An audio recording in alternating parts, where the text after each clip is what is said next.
Audio. A quick thanks before we start the show. Filmmaking Confidential, the book, is getting rave reviews from readers, filmmakers, film professors, and even people in creative fields other than filmmaking. I just want to say thank you to all of you who ordered it and for your support. If you haven't yet picked it up and you want to learn my filmmaking secrets, Filmmaking Confidential is for you. It's available wherever books are sold in most countries around the world. Order by visiting Audible or Amazon. To find out more, check out filmmakingconfidential.com and stevebalderson.com. Thank you.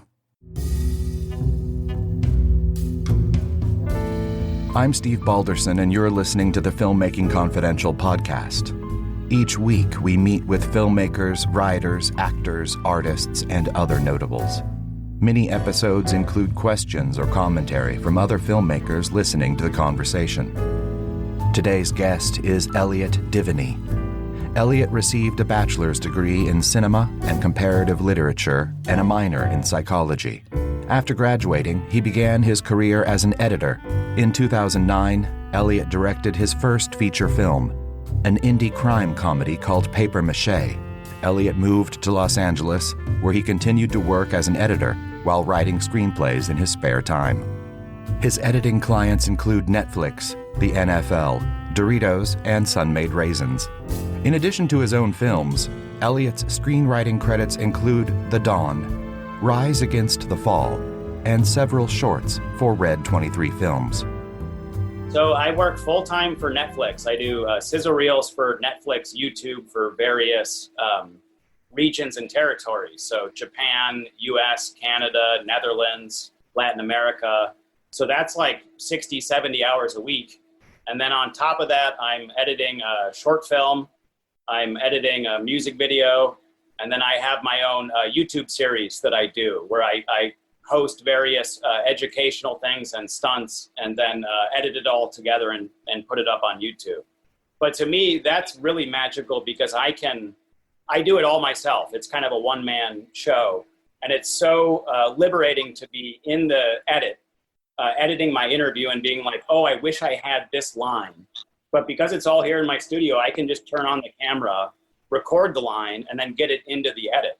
So when you can be pushing editing, writing, filming kind of all at the same time, it's really magical because normally it's very segmented. Like we said, it's like an assembly line. But when you can kind of work on things independently of that assembly line, it's a lot of fun. My general process is I focus on performance. If I'm editing a scene with actors, I always want to get the best moments of performance in. So immediately I forget about what the camera looks like, the shot scale, all that stuff. I try and edit a scene together as it's written with all of the best moments. I want performance. I want acting. And then once I'm happy with that, I'll go through and kind of massage it and change some things so that there's a better flow to the visuals and how things are put together. But for me, and I think it comes from doing independent film where there's not always a lot of takes and there's not always a lot of options. And I like to prioritize acting and have everything else kind of come secondary to that. And the way I got into editing, I used to make movies as a kid with family and friends in the basement. And in the beginning, we didn't have editing software, so we would have to edit in camera. So we'd set up a home video camera facing a room, act out a scene as if it were a play, cut the camera, change to a new room, come up with a new scene, act it out. And so we would have little movies that were essentially scenes that were composited together. That's all we knew how to do. And then in around 2000, the first version of iMovie came out with IMAX, the colorful IMAX. They had like the bright orange, the bright blue. And suddenly we were able to edit our movies where we could do reverse shot or do special effects. And it was very rudimentary in the beginning. It was just, you were able to cut A and B together and do a little basic sound mixing. But for us, it was so exciting to be able to actually start editing. And in the beginning, I didn't know what the process was. I always heard about editing, but didn't really know specifically what it was, and thought it had something to do with special effects. And I kind of learned a lot of stuff at the same time I was learning iMovie. I was in TV production at school, putting on the local news show, and then kind of learning cameras. And then new versions of iMovie would come out where suddenly you could do slow motion, or suddenly you could do voiceovers. And then in version 2, version 3, version 4, and then slowly mastered every version of iMovie, kind of learning every new piece that came along with it. And then eventually got launched into Final Cut, and then now Adobe Premiere, and now it's like I can kind of do anything. But I sort of learned out of necessity. I was making movies with my friends, and nobody else was doing the editing or knew how to do it. And so I just kind of figured it out because I was excited about it.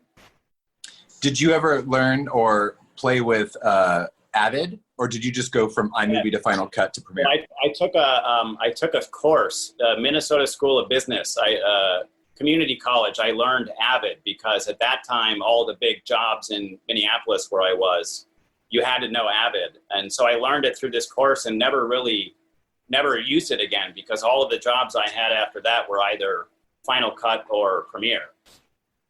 Yeah.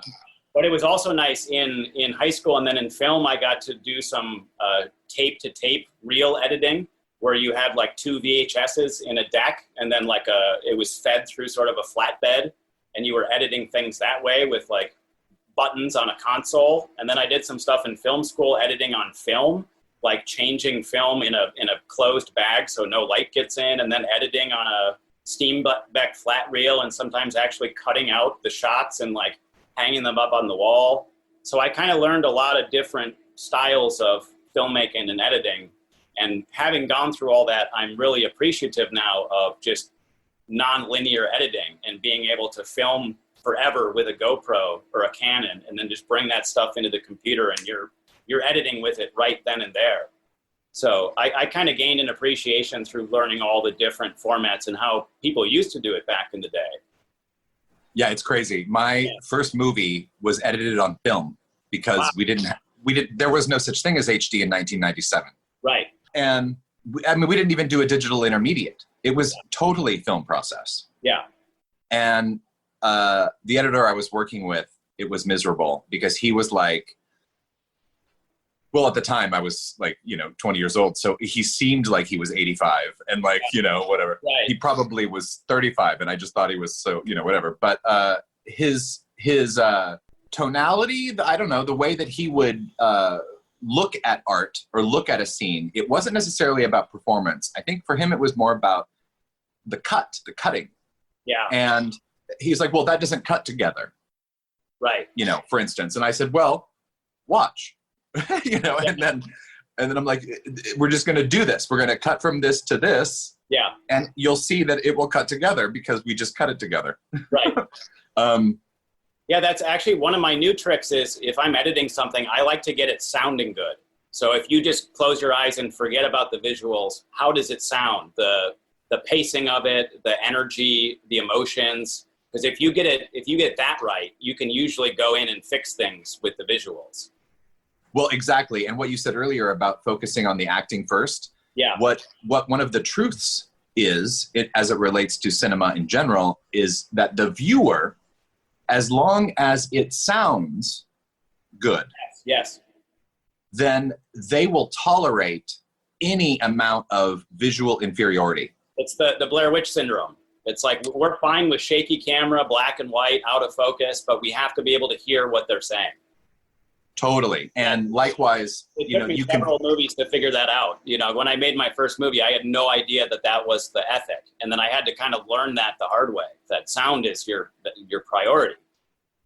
Yeah, absolutely. And, if you are going to, let's say, if you have a limited budget or you only have certain amount of money, I say throw it into that.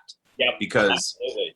If you've seen Blair Witch or Inland Empire, the David Lynch movie that he did, and or any movie, even if it looks absolutely stunning, if it doesn't sound perfect, you've lost them. Yes. And I love YouTube vlogs and reality TV and stuff that's shot with GoPros. Like, I don't care about the quality of the filming. I like the storytelling and how it makes me feel or how it makes me react to it. Like, one of my favorite movies ever is Jackass, and it's because it's just pure entertainment. The filming and the staging doesn't really matter, but the way it's edited and presented to you really gives you an experience.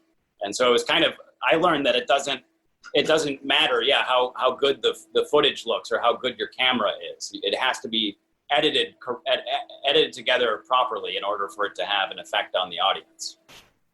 So do you primarily today work only in Premiere? Yes. So every job I've had in the last 5 or 6 years has been Adobe Premiere. So almost all of the edit houses I work at here in LA, Adobe Premiere. And it's nice because everybody's on the cloud. So everyone is just constantly uploaded to the newest version. And then with editing, there's all this side stuff, sound mixing, graphics, color correction. And the Adobe package is really nice because you get Photoshop, you get After Effects, you get Audition. So I'm constantly using all of these other apps. That's one thing is editing. It encompasses all of these side hustles like color correction, sound mix, special effects, CGI, titles, all on an independent film. Sometimes as the editor, you're being asked to do all of these things, so suddenly you're just thrust into the job of colorist when you don't have any experience in it. So that's one cool thing about independent film is you're forced to just learn all of these different aspects to editing. Whereas on a bigger project, like when I do editing for the NFL, all I do is edit. And then that goes to sound mix, and then the clips go off to a graphics person to take out the green screen, and there's this whole assembly line to it. But on independent film, oftentimes it's like everything gets filmed, and then they just drop off a hard drive with the editor, and they're like, here, make this work. When you watch a movie, are you aware of the editing, or is it just decide? No, I mean, usually the first time I watch a movie, I'm just trying to keep up. I'm kind of a bad moviegoer the first time around because, the movie just kind of washes over you. So I don't like to be thinking too much about filmmaking or who made it or who the actors are. I like to just kind of have the experience of watching the movie. And then I like to rewatch it a second time where then I'm paying attention to the lighting and the camera work and the editing. So most movies I like, the editing is completely invisible. I think this was the approach for Raiders of the Lost Ark, where the audience is not, they're supposed to forget the fact that they're watching a movie. They're supposed to get swept up in the story and not, it happens pretty quick where if you're watching something, you're just immediately darting back and forth between the shot, reverse shot, and your eyes just kind of follow the action on the screen and you forget you're watching a movie if it's a good movie. So those are my favorite edits, is when the edit is completely invisible and you forget you're watching a movie. What is your personal take? As I know, there's the rule. Yeah. But then there's also every single director or editor or performer's idea of the rule of crossing the line. Oh, yes. I love it when there's a reason for it. I love it when it only happens one time and it's some kind of psychological thing with a character, or if the camera physically moves across the line. So I like it to be intentional. I think the rule is there for a reason. I like when people break it as long as I feel like I'm in good hands as a viewer. I don't like it to be just sort of sloppily put together because it does get confusing. I missed the memo on crossing the line. Exactly what are you referring to? And I didn't know this when I first started out, 20 years ago, you don't notice. But basically, it's like if one shot is me, if Elliot and I are talking to each other, and I'm facing this way, and he's facing the opposite way, it makes sense that we're talking to each other. Now, if Elliot was facing this way talking to me, and then it cut to me, and I was also facing this way talking back to Elliot, your mind might think that we're on the same side of the room talking to somebody else, or that we're not actually talking to each other. Yeah, the idea is that there's an invisible line that connects two people that are talking, and the camera should stay always on one side or the other of that line. So and typically the line of axes or something. Yeah, I always relate it to the direction of where the eyes are looking. Yeah. So if I'm over here and I'm, right to left or left to right, then the other person is the opposite. They call it the 180 rule, right? Yes. I think that's the term. So the theory is that at any time you're only shooting one half of the room to keep the audience. And then there's something else about if you're going to change the camera, it's got to be more than 30 degrees on that axis. So if your shot only changes 10 degrees on that circle, it's still going to be jarring. And then my other understanding is you can get around that with cuts. So if you and I are talking and you're looking screen right and I'm looking screen left, and we cut away to somebody else that's listening to us on the other side of the room, and we cut back to us, then I think we're free, in my mind, we're free to do whatever. It's only on an immediate cut, if it looks weird, that it becomes an issue. Yes, and once you've established sort of the space in the room, let's say, and you know that these two guys are over there talking, and whoever else comes in is another thing, but you've got the spatial relation, then I think you can do it any old time, or it doesn't matter necessarily where the camera is because you already know where everyone's standing. And then another important thing I think is orienting the audience with an establishing shot so that they know early on where everything is in the room. Unless it's some kind of mystery thing where a character is like The Hangover, then you might start on closer in on the hero. But typically it's like a play. You want the audience to be able to, you want all your cards on the table at the beginning of a scene. So that, the audience needs to know what's there. The audience needs to be up front, I think, with what's happening in the story. If you were to, let's say you were interested in becoming more of an editor, or you wanted to get into it as an editor and you were just starting out as a filmmaker, what films would you recommend to that person to watch or study or take a really sort of look at as just the rhythm and the editing? I would start with either something Tarantino, so Pulp Fiction maybe, something where, because I love the idea of Pulp Fiction has kind of a series of events that happen, but what makes it really fun and exciting is the way it's revealed to us. I mean, same with like Memento. Memento is kind of all in the editing.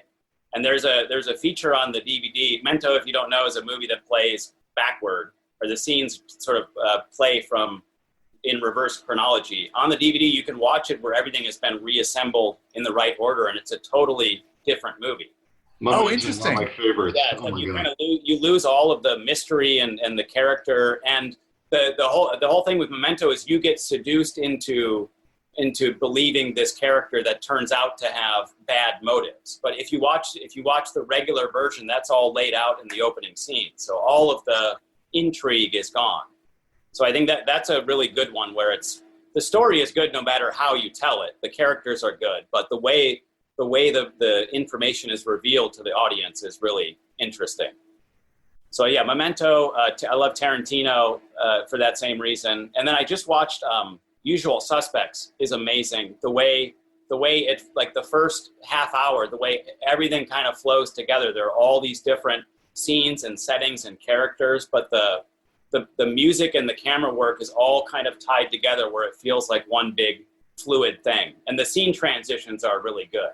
Like there's one moment where it cuts to a rattling paint can inside of a garage, and it's like really jarring as the cops are rounding up all of the suspects. So that's another one where it's like in the presentation that it becomes really exciting. It's the way it's edited together. What is your take on coverage? I mean, I just give me everything you can. I say roll cameras always in all directions, as many cameras as you can. Because as an editor, that you never know what's going to get you out of a jam. Or, I mean, I've pulled stuff from before a take. When the camera is settling in or grabbing focus. It's like, as an editor, it's all up for grabs. It's all part of the buffalo that you can use, to use that metaphor. The Native Americans used every part of the buffalo. So I like to I say give me as much coverage as you can, and as the editor, I'll make it work as best as possible. I mean, I know that can kind of complicate things as you're filming. They say if you have two cameras, they're both going to suffer because you're having to compromise the lighting and the staging of both. And what's in the background, you know, you have to then be very careful about how you're positioning crew and stuff. So I wouldn't want to complicate the shoot in that regard. But I would say, especially now with digital cameras and film doesn't cost anything, just roll always, because it doesn't hurt. And as the editor, I don't care. Like, I would rather have too much versus not enough. Exactly, because it really sucks when you get into the middle of a scene and you need to cut away to something and there's no footage to cut away to. Yeah, and then there are some movies where then you end up going into, you can like request a reshoot from the filmmakers, but that usually won't happen. And then you're like looking at stock footage. You're like, okay, we need an establishing shot of this dock. Let's just go to Shutterstock and see what we can find. So it's kind of, again, it's whatever you can find to make it work. But it's hard because oftentimes the editing is like the very last stop on the train, and so all of the decisions have already been made, and usually there's no more money left, and so you're kind of stuck with whatever is presented to you. So it can be very challenging and frustrating, but it's so much problem solving when you get in the editing room. It's like, how do we make this work with what we have? Well, and to repeat the famous saying, you know, there's three films in every film. There's the film you write, the film you shoot, and the film you edit. Yeah. Have you ever worked on a project where those three stages and the various differences between those 3 points were drastically different? Yeah, so I think it has a lot to do with my personality, but almost every movie I've worked on, the writing stage is really fun because it's all potential and you're just making stuff up. You know, you're like, okay, a giant alien ship blows up the White House. You know, you can type that in 10 seconds and you're done. But then filming is always compromise. It's always stressful. You're always like, you always have the idea of this thing you want to do in script form. And then in filming, you have to break it down into something that's workable or something that you can actually capture. So it's always like, for me, it's always heartbreak on the set. I'm always over budget.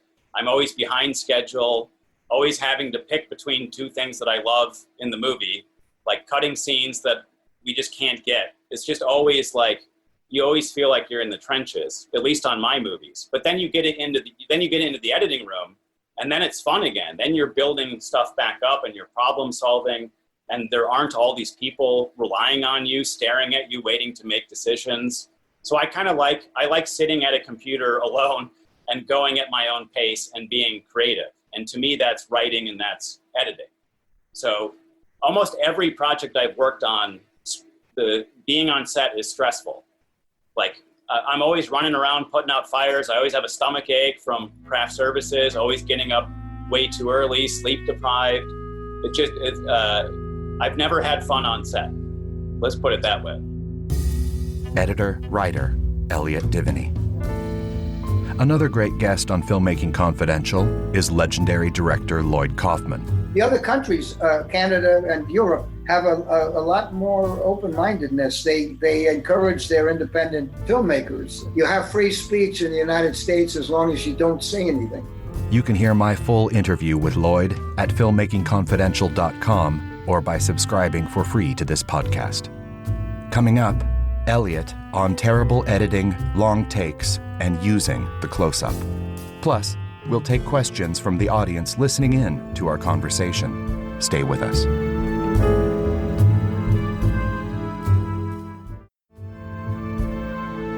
Now, back to our conversation with Elliot Diviney. When you're editing a sequence, let's say you've focused on the performance first and you've really felt it. Do you, at that point, before or after that, do you ever work with music at the same time? Yes, I like to get music in there right away. So I have a big iTunes library of all famous movie soundtracks. So if I'm editing a scene, I like to just find something that feels appropriate, whether it be Hans Zimmer or John Williams, and just get something in there to start editing to. Because to me, that like editing is always music plus visuals. there are scenes that play out without music, but they're very intentionally done that way. And so if I approach a scene, I like the combination of music and material, and the track you put in changes the feeling and the mood of the scene so much that you're like a mad scientist at that point, where you can have your scene kind of roughly edited and then swap in a different track, and suddenly the scene feels completely different. So that's kind of my favorite part of editing, is you're a bit of an alchemist, is you're putting different elements into a stew to see what pops off the best. And that's why I really like the early stages of editing, when you're just kind of seeing the takes for the first time and just beginning to play around with the footage. Because to me, that excitement kind of dwindles as you go along. Sometimes you're editing a movie for 6 months or a year. So I like to really capitalize on that initial excitement. For me, one thing I like to do is when I edit, I ignore the script. So a lot of times the director will give you the materials in the script and say, here's what you should follow. I forget about, I like to figure it out just based on what I'm seeing. So you can usually figure out how a scene goes together, because this bit of dialogue will lead into this bit of dialogue, and then you'll start to recognize repeated lines and things like that. But for me, it's a good way to become familiar with the footage. And I like to do all my own syncing and all my own organizing. Like, I hate to have an assistant editor, because I like that process of just syncing takes and watching raw footage and just kind of becoming familiar with everything. I agree with you on that. Like, I love, even if I'm working with another editor on a project, I actually prefer to do the sync. Right. Because it reminds me of what footage do I have actually? Yeah. Or how did it go? Or, what did we actually get? Yeah. And sometimes that's informative. There's also something to be said about film editing could be considered musical on its own. Yes. If we go back to like Hitchcock, where there would be like super wide, the people are like this big in the frame, right? Yeah. And then there's like a cut closer here, cut closer here. Yeah. Then there's like a closer, jump cut, closer. Yeah. And then it goes closer, jump cut, closer. And then there's like this, like all the way back again. Yes. That's very musical. Yes, absolutely. Another movie I would recommend for people looking to get into editing is Indiana Jones and the Temple of Doom, because there's an amazing interplay between what's happening on screen and the musical score. So it almost feels like they were kind of written at the same time. There's this great sequence in the middle where Indy's on drugs and he's kind of moving around this palace, and every one of his movements is sort of synchronized with a John Williams instrument, where it feels like a duet almost. And that's something you rarely see in film, where the music really feels like it's a part of the production. So it's something that's like really hard to pull off and takes a lot of planning, but when it happens, it's really cool. What is a lesson or an example to look at or study of really terrible editing? Can you think of one? Let me, I got to think for a second. I mean, like the Room is famous as a bad movie, but I don't know that it's necessarily the editing that stands out. Yeah, I don't think the editing's bad at all in that movie. I think there are probably a lot of movies that are considered bad where the editing is still good. So it's like, I don't know, it's kind of hard to, I can't think of one off the top of my head. I mean, I've seen some bad movies, sure. Let me get back to you on that one. Okay. Well, and there may not come up with something by the end of the show. Okay, cool. After I asked that, I was curious if you had one, but then I couldn't think of one either. I've never really thought about that. That's a really good question. I'm almost positive I've seen one. It's not coming to me. Yeah. Give me a minute. I'll think of one. All right. What are your thoughts on the differences between 5-minute or 10-minute shot in like a Tarkovsky film that doesn't cut to anything? Yeah. Versus the fast cut. To me, the long take is so much more impressive, because anybody can just edit a bunch of stuff together fast, really quickly. That doesn't take any talent, but lining up a big, grand 5-minute shot where there's dialogue running and a camera's moving and lights are moving and there's background. Like, just as a filmmaker, I'm much more impressed by that. And I love it when, I think like in Jaws, there are several long takes, but I love it when they're not overt, when they don't like rub it in your face. Like, it took me a long time to realize all these long takes were in Jaws until I saw a YouTube video where somebody had pointed it out. But I love when those kinds of things are just kind of buried in the movie. And if you're enjoying the story, you don't really notice what's happening. But I feel like the really quick cutting is it's cheap in a lot of ways, you know, and unless there are certain movies, like I think Darren Aronofsky does it really well, like Requiem for a Dream. He does a lot of fast cutting, but it all feels very intentional. And even though they're fast, those shots line up really well and have an impact on you. But you see some horror movies or fight scenes where it's just cut. And most of the time when I see that, it feels to me like they're covering something up, like they're hiding some lack of filmmaking. Well, and that's what always like amazes me is that if you're watching some like Jason Bourne movie, you know, and they've spent tens of hundreds of millions of billions, you know, and it looks like they really could have done it in the backyard and just cut it together in such a way that it would have looked the same. Yeah. Actually, okay, so I would argue the latter Bourne Identity movies have bad editing because anytime they get into a car chase or an action scene, it's super shaky cam, and then it's all cut together super fast, so you can't tell what's happening. So I love big deliberate stuff that happens on screen, where it's very clear who's fighting whom and where it's taking place, and the choreography is very easy to understand. Which sort of going back to the French Connection with the most famous best car chase ever filmed, right? Yeah. Something like that, where you, even if it's kind of like dramatic and back then, I guess it could have been shaky for back then, but you're still seeing the whole thing. Yeah. And I love the Matrix Reloaded freeway chase, where they built, I think, a mile of freeway, and it's this big elaborate chase, but it's always very clear what's happening, who's where and what cars are in front and in back, and it's all very cinematic, and it all looks very cool. And I think if you have all of that stuff on point, you don't need to shake the camera. Yeah, there was a period of time in my life when I was sort of, well, let's just say crankier than I usually am. Yeah. Because as I mentioned earlier, in my book called Filmmaking Confidential, it could be a little offensive, some things I said.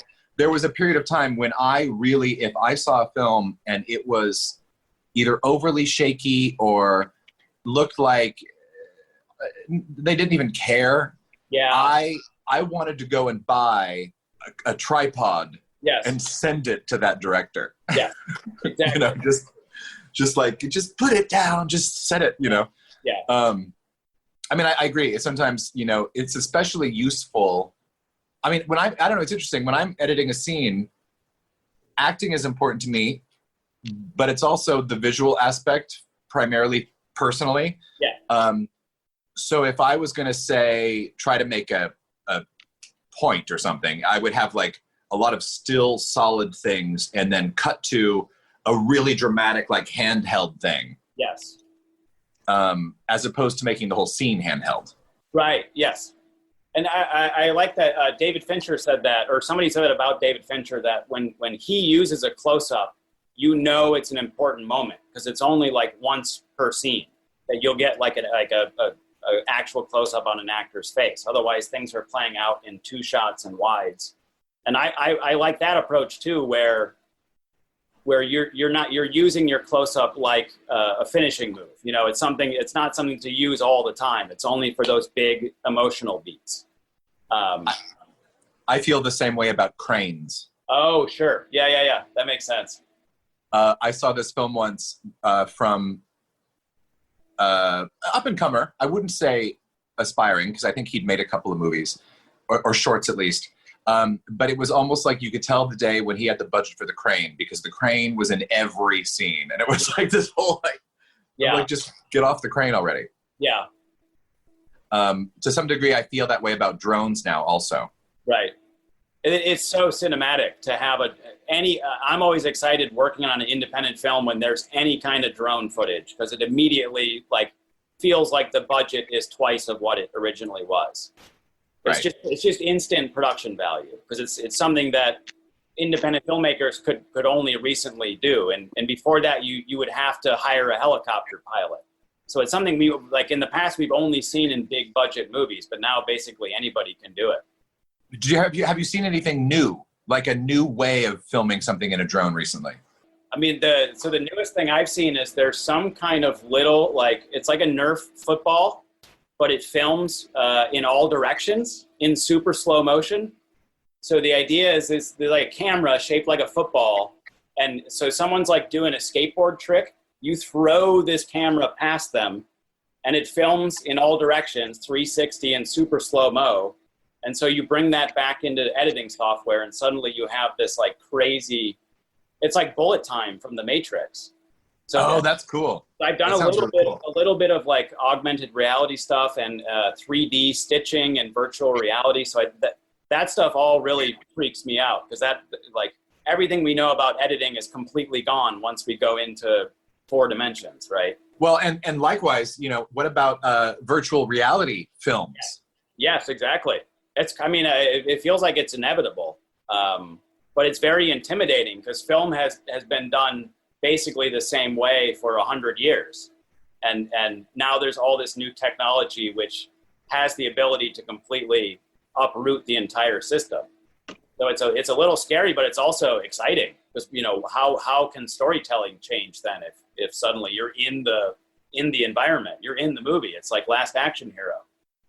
Totally. Well, and I think that even if that is available and becomes really, really popular, I don't think movies as we know them are going anywhere anytime soon.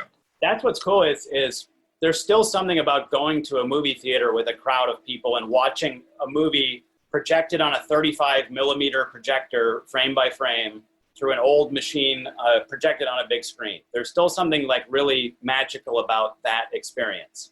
And that's that's the way it was for a very long time. And it's sad that because of streaming and stuff, that people don't go to the movies as much.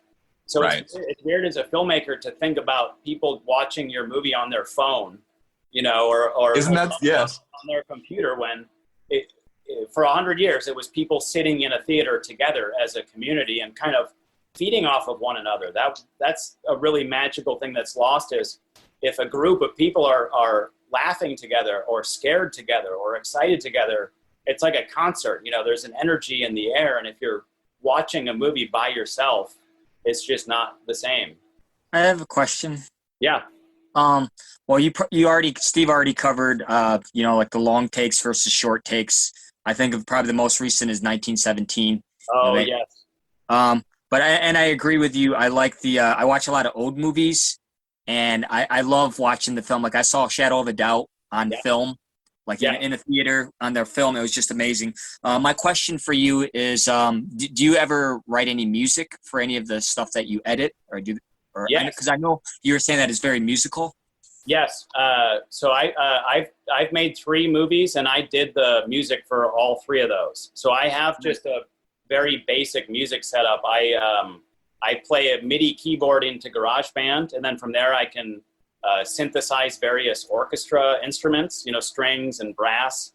So I love doing film score, because like I said, it's like score is kind of half of the story, it feels like to me. And then the movie, the visuals are on the other side. So I love creating music. It's usually only for my own stuff. There was one movie where I scored somebody else's movie, but normally it's kind of just on my own stuff.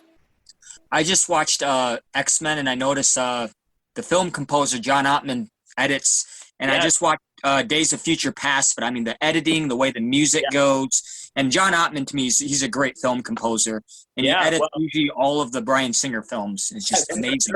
There are very few editor/composers in the industry that I'm familiar with, like Robert Rodriguez, John Ottman, And that might be it.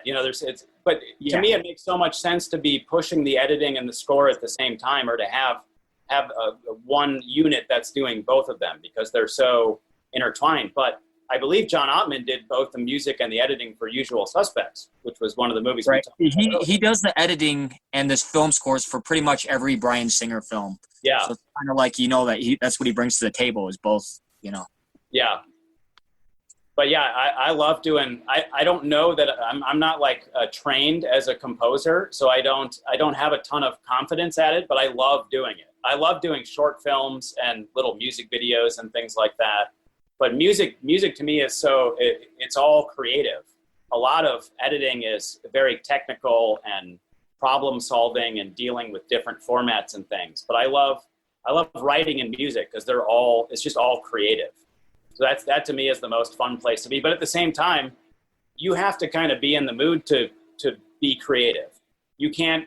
You have to be in the right frame of mind. So sometimes if I'm in a bad mood or whatever, I prefer editing, because you can just sit down and do editing no matter what you're going through. You don't have to have the right headspace. But if I'm writing or if I'm doing music, I kind of have to be in the zone. You asked an example of a film that had bad editing. Yes. And I watched one with my girlfriend during quarantine, and it was Little Woman, and I believe it was written and directed by the same person. I thought it was well written. Yeah. But the editing was bothering me the whole time. It felt very arbitrary, like there was no inspiration between any of the cuts, and it was something I noticed. And for me to notice it would mean it would be like removing me from the experience. Yeah, I don't know if anyone's seen that. I mean, it was up for an Academy Award, right? Not for editing. Not for editing, yeah. But yeah, it's like it's kind of like we were talking about. Editing has to be pretty bad for it to stand out to you, while for it to take you out of the movie.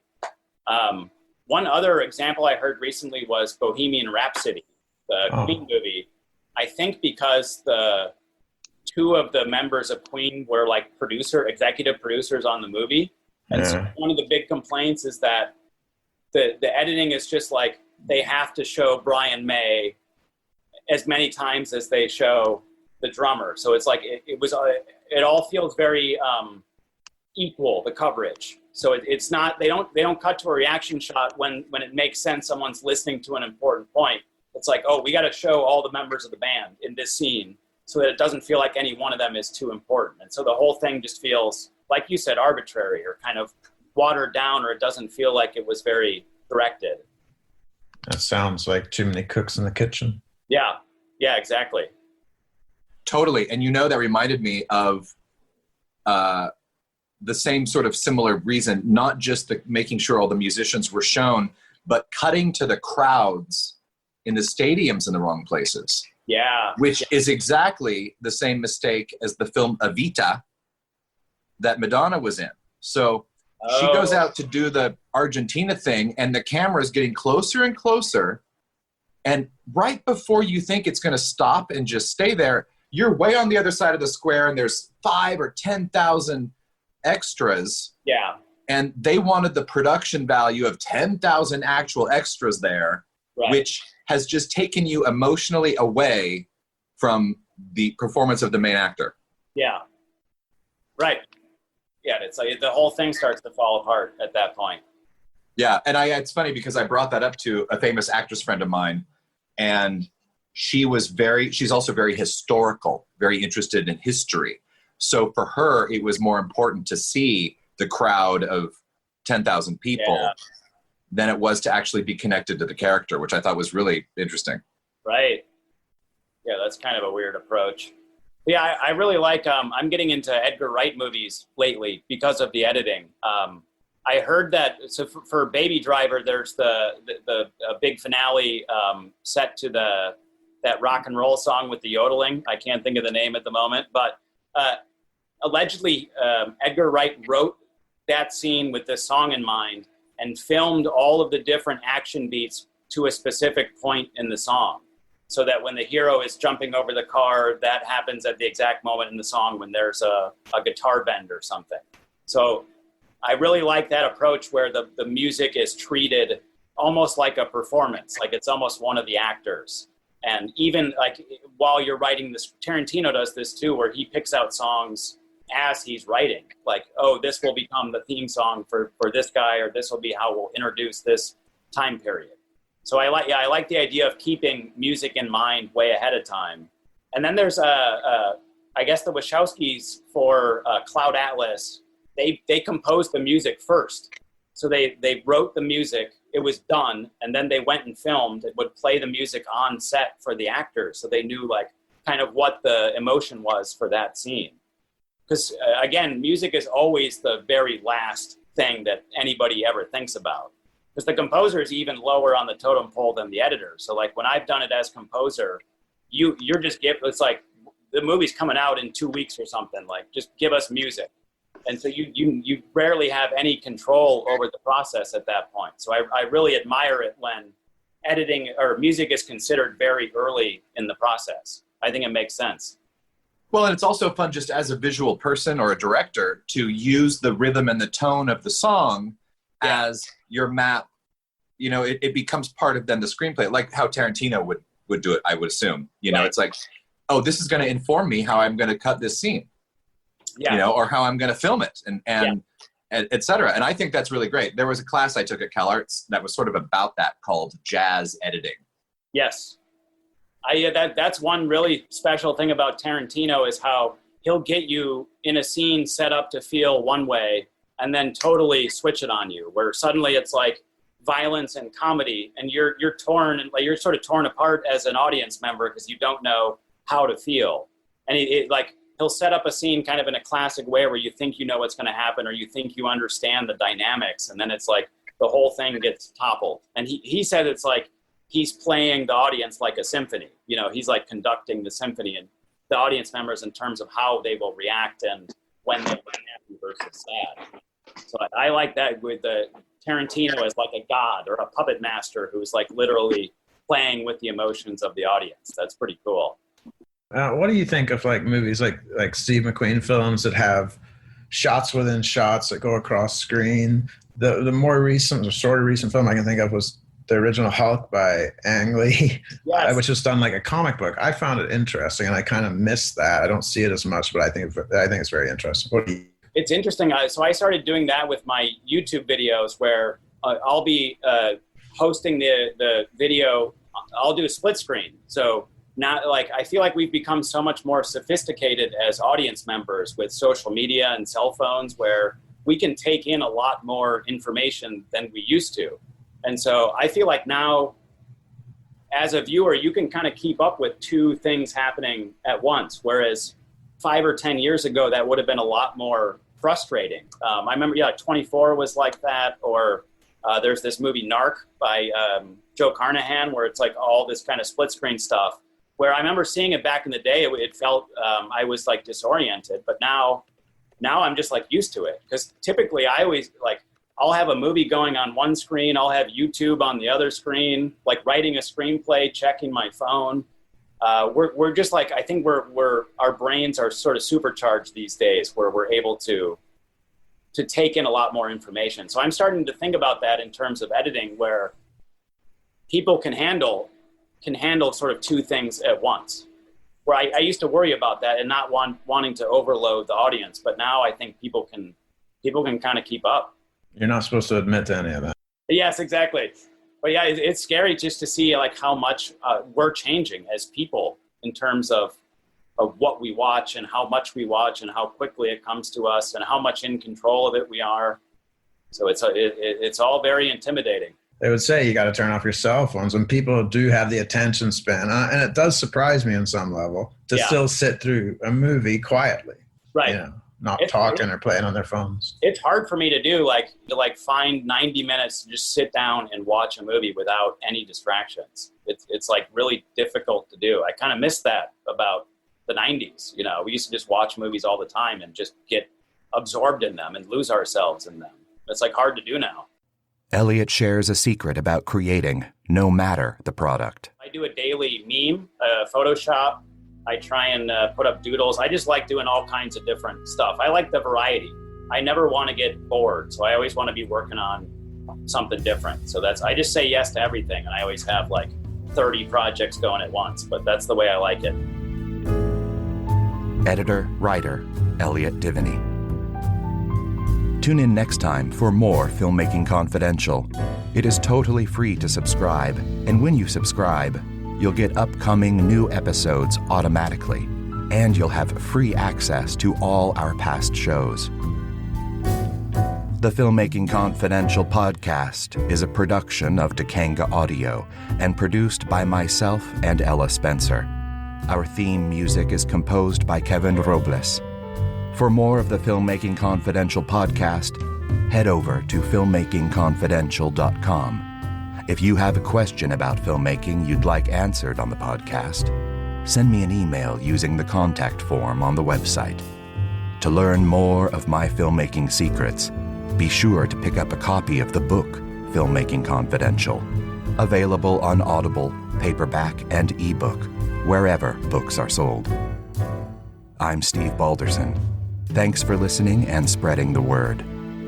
Until next time, keep making, keep doing, keep going.